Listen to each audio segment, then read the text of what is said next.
నా పేరు దోమల నాగేంద్ర, ఎనర్జీ వాస్తు ఎక్స్పర్ట్. ఈ వీడియోలో వెస్ట్ ఫేసింగ్ అంటే పడమర ఫేసింగ్, పశ్చిమ ఫేసింగ్ ఉన్నటువంటి ఇంటి డెవలప్మెంట్ ఏ విధంగా ఉంటుంది. చాలామంది ఈ వెస్ట్ ఫేసింగ్ అనగానే భయపడుతూ ఉంటారు. సార్ అది శని స్థానం సార్, దాంట్లోకి వెళ్తే ప్రమాదాలు జరుగుతూ ఉంటాయట, దాంట్లోకి వెళ్తే గ్రోత్ ఉండదండి, దాంట్లోకి వెళ్తే సిక్ అవుతూ ఉంటారంటారు.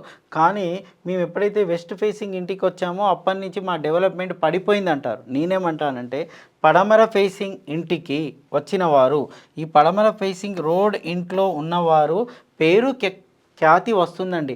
ఒక లీడర్ వచ్చాడు అనుకోండి, తక్కువ టైంలో డెవలప్ అవుతూ ఉంటాడు. ఒక మెడికల్ ఆఫీసర్ వచ్చాడు అనుకోండి, తక్కువ టైంలో హాస్పిటల్లో తనకంటూ ఒక మంచి నేమ్ వస్తూ ఉంటుంది. ఎవరైనా మార్కెటింగ్ చేసే వాళ్ళు వస్తే తక్కువ టైంలో ఎక్కువ పేరు వస్తూ ఉంటుంది. డబ్బు కూడా ఒక ప్రవాహంలాగా తన ఇంటికి వస్తూ ఉంటుంది.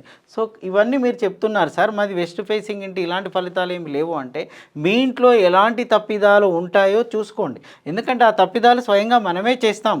మనము తప్పిదాలు చేసి ఇంటి ఫేసింగ్ని తిట్టాల్సిన అవసరం లేదండి. ఇది చాలా చాలా మంచి ఫేసింగ్ అండి. సో దీంతో సక్సెస్ రేట్ ఉంటుంది, దీంతో డెవలప్మెంట్ కూడా ఉంటుంది.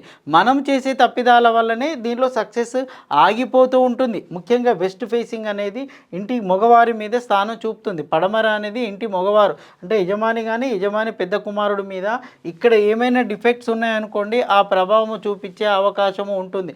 ముఖ్యంగా వెస్ట్ ఫేసింగ్ ఇంటికి అందరు ఏం చేస్తారంటే మెట్లు ఇక్కడ ఇస్తారండి. సో మెట్లు ఇక్కడ ఇవ్వడం తప్పు అంటే తప్పేం కాదు, మెట్లు ఇచ్చుకోవచ్చు. కానీ దీన్ని మించిన, ఇప్పుడు ఇక్కడ దీన్ని మించినటువంటి దీనికన్నా ఎక్కువ, ఇప్పుడు ఇక్కడ 6 ఫీట్ల 6 ఇంచులు ఇచ్చారనుకోండి, 6 ఫీట్ల 6 ఇంచులు ఇక్కడ ఇస్తే ప్లస్ ఇదో 2 ఫీట్లు అనుకుందాం, అంటే 7-8 ఫీట్లకి ఇచ్చేసినప్పుడు దీన్ని మించి ఇక్కడ 8 ఫీట్లు ఉండాలి. ఇది ఇచ్చినప్పుడు ఇక్కడ దీన్ని మించి 9 ఫీట్లు ఉండాలి. మరి అంత ప్లేస్ లేనప్పుడు ఇక్కడ మెట్లనిచ్చి ఈ ప్రాంతాన్ని పెంచుకోవడం వల్ల ఫలితము లేదు. సో మీరు మెట్లు ఇస్తున్నప్పుడే ఆలోచించుకోవాలి, నేను ఇక్కడ మెట్లు ఇస్తున్నాను, ఈ ఏరియాలన్నీ తగ్గుకుంటూ వెళ్ళిపోతాయి, దాని ప్రభావము తప్పకుండా పడుతుంది. ఒకవేళ మీరు ఇల్లు కట్టలేదనుకోండి, కట్టాలి అనుకున్నప్పుడు ఏం చేసుకోండి అంటే, మీ మెట్లు ఇటువైపు డిజైన్ చేసుకున్నారనుకోండి, అప్పుడు ఏమవుతుంది, ఈ ప్రాంతం ఆటోమేటిక్గా పెరుగుతుంది, ఇది తగ్గుతుంది. అంటే దీంతో పోల్చినప్పుడు ఇది తక్కువగా ఉండాలన్నమాట సెట్ బ్యాక్. సో అప్పుడు ఇది తగ్గే అవకాశం ఉంటుంది. ఇక్కడే మీరు స్టెప్స్ ఇచ్చారనుకోండి, ఇక్కడ ప్లేస్ ఎక్కువ తీసుకుంటుంది, చుట్టూ మీరు ప్లేస్ కవర్ చేయడానికి సమస్యగా మారుతూ ఉంటుంది. సరే, మరికొంతమంది ఏం చేస్తారు అంటే, ఇలా ఇవ్వడం కాకుండా దీని కింద టాయిలెట్ కానీ బాత్రూమ్ కానీ కడుతూ ఉంటారండి. దానివల్ల ఏమవుతుందంటే పడమర నైరుతి పెరుగుతూ ఉంటుంది. ఎప్పుడైతే పడమర నైరుతి పెరుగుతుందో దాంతో ఇంట్లో ఉన్న యజమానికి కానీ యజమాని పెద్ద కుమారుడు కానీ ప్రమాదం జరిగే అవకాశం ఉంటుందండి. దాంట్లో సందేహం ఏమాత్రం కూడా లేదు. ఎందుకు అంటే ఈ ఆకారము పెరిగిపోయింది. మరికొంతమంది ఏం చేస్తారంటే ఈ ఎలివేషన్ కూడా కింది నుంచి ఇస్తారు. ఎప్పుడైతే కింది నుంచి ఎలివేషన్ ఇస్తారో గ్రౌండ్ ఫ్లోర్ నుంచి, వాళ్ళకు పడమర నైరుతి పరిపూర్ణంగా పెరుక్కుంటూ వెళ్ళిపోతుంది. ఆ ఎలివేషన్ గ్రౌండ్ నుంచి ఇవ్వడానికి వీల్లేదు. సార్ గ్రౌండ్ నుంచి ఇచ్చాం సార్, ఇంకా కొంతమంది ఏం చేస్తారు అంటే ఇక్కడ ఇట్లా బ్యాలెన్స్ చేస్తారండి. ఇక్కడ ఒక పిల్లర్, ఇక్కడ ఒక పిల్లర్ ఇస్తారు.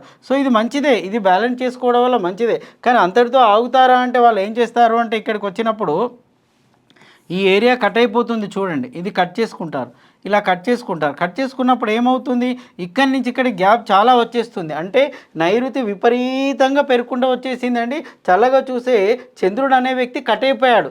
ఇంట్లో ఇమ్మీడియట్గా ప్రమాదాలు జరుగుతాయి. మీరు గమనించవచ్చు, కారణము ఇది విపరీతంగా పెరిగిపోయింది. ఇవన్నీ మెట్లు ఇది పెరుగుకుంటూ వెళ్ళిపోయింది, తరుక్కుంటూ వెళ్ళిపోయింది. అంటే ఈ నైరుతి బాగా పెరిగిపోయింది అంటే పడమర నైరుతి ఎఫెక్ట్ యజమాని మీద పడుతూ ఉంటుందండి. సిక్ అవుతూ ఉంటాడు, యాక్సిడెంట్స్, ప్రమాదాలు, కోర్టు కేసులు ఇవన్నీ జరుగుతూ ఉంటాయి. అందుకే భయపడతాం కదా. వెస్ట్ ఫేసింగ్ అన్న భయము, సౌత్ ఫేసింగ్ అన్న భయం ఏంటంటే మనం చేసే తప్పిదాలు. కానీ ఇది మంచిగా ఉంటే పేరు ఖ్యాతి కూడా తీసుకొస్తుంది. నేను చేసిన మిస్టేక్. అప్పుడు మీరు ఏం చేసుకోవాలి అంటే స్వామి, మీరు దీన్ని జాగ్రత్తగా బ్యాలెన్స్ చేసుకోవాలి. అలాగే మీరు ఇట్లా ఒక బ్యాలెన్స్ చేసుకో, లేదు సార్ మాకు పార్కింగ్ ప్రాబ్లం అవుతుంది అన్నప్పుడు ఈ వాల్ కట్టుకోండి. ఈ వాల్ కట్టేసుకొని ఇటు వచ్చే వాల్ను పైనుంచి కిందికి జాలితోటి 1.5 ఫీట్ కానీ 2 ఫీట్ కానీ పెట్టేసుకోండి. అప్పుడు ఏమవుతుంది అంటే మీరు ఇలా కనెక్షన్ వచ్చేస్తుంది. అప్పుడు ఈ ఫేస్ అనేది టచ్ అవుతుంది, ఈ గోడ అనేది కిందికి వస్తుంది. సో దాంతో పైనుంచి కింది కంప్లీట్ కింది నుంచి కట్టమని చెప్పట్లేదండి నేను, పైనుంచి కిందికి లేదా ఇక్కడ ఆర్చ్ డిజైన్ చేసుకోండి. సో దాంతో ఏమవుతుందంటే ఈ ఏరియా బ్యాలెన్స్ అవుతుంది. ఫస్ట్ మిస్టేక్ అందరు చేసేది సిట్అవుట్ పార్కింగ్ ఏరియా మీదనే మిస్టేక్ చేస్తారు, ప్రాబ్లం తీసుకొస్తూ ఉంటారు. రీజన్ ఏంటి అంటే ఇది కట్ అవుతుంది కాబట్టి. సో మెట్లు ఒకటి చూసుకోవాలి, తర్వాత పార్కింగ్ కూడా ఒకటి చూసుకోవాలండి. ఇది పార్కింగ్ ఏరియా ఇచ్చుకోవచ్చు, కానీ ఇలా వాల్ ఇచ్చేసి ఇక్కడ ఆర్చ్ డిజైన్ చేసుకోవడం వల్ల ప్రాబ్లం ఉండదు. ఈ ఏరియా అంతా కట్ చేస్తే ప్రాబ్లం వచ్చే అవకాశం ఎక్కువ. పైగా మళ్ళొకటి ఏం చేస్తారంటే సెప్టిక్ ట్యాంక్ కూడా తప్పుగా ఇస్తారండి. ఇక్కడ సెప్టిక్ ట్యాంక్ ఇస్తారు. సెప్టిక్ ట్యాంక్ ఎప్పుడూ కూడా సో వాయుం నుంచి జంప్ చేయాలి, వాయుం నుంచి దాటి వేయాలండి. ఎప్పుడైతే వాయుంలో సెప్టిక్ ట్యాంక్ ఇస్తావో లేదా ఆగ్నేయంలో సెప్టిక్ ట్యాంక్ ఇస్తామో ఇంటి మొత్తానికి ప్రభావం చూపుతుంది. ఇక్కడ మెయిన్ గమనించాల్సింది మెట్లు, పార్కింగ్ ఏరియా, సెప్టిక్ ట్యాంక్, దీని మీద ప్రధానంగా దృష్టి పెట్టాలి. సో సెప్టిక్ ట్యాంక్ వాయుం నుంచి తీసేసి కాస్త ముందుకేయాల్సి వస్తుందండి. ఇంకొకటి ఏంటంటే ఈ నైరుతుల మాస్టర్ బెడ్రూమ్లో టాయిలెట్ ఇస్తూ ఉంటారు, ఇది కూడా ప్రమాదమే. సో నైరుతిలో మాస్టర్ బెడ్రూమ్లో టాయిలెట్ ఈ నైరుతి మూలకు రావడం ఎక్కడైనా ఏ ఫేసింగ్ ఇంటికైనా ప్రమాదమే. ఒక వెస్ట్ ఫేసింగ్ ఇంటికని కాదు, ఏ ఫేసింగ్ ఇంటికి కూడా అది పని చేయదు. ఎందుకు అంటే దీనివల్ల అన్ని సమస్యలు వస్తూ ఉంటాయి, యాక్సిడెంట్స్, ప్రమాదాలు, కోర్టు కేసులు అన్నీ కూడా నా వీడియోలలో అన్నీ చెప్తూ ఉంటానండి. దీనికి కారణం ఏంది, ఇక్కడ ఇది కూడా పెట్టకూడదు. సో ఈ విధంగా ముఖ్యమైనవి నైరుతి టాయిలెట్ నిషేధము. సో మెట్లు ఇక్కడ పెడుతున్నప్పుడు చుట్టూ గ్యాప్ ఉందా లేదో చూసుకోండి.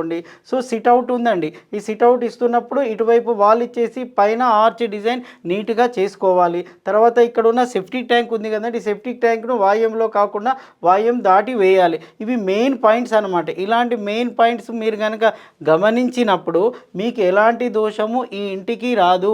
ఎందుకంటే ఈ దోషాన్ని మీ అంతటా మీరే గమనిస్తున్నారు. మరికొన్ని సందర్భాల్లో దీనికి ఈ నైరుతి వీధిపోటు కూడా ఉండొచ్చండి, పడమర నైరుతి వీధిపోటు ఉందనుకోండి, అది బయట నుంచి వస్తుంది, దాన్ని మనం సెట్ చేసుకున్నప్పుడు ఆ దోషం వెళ్ళిపోతుంది.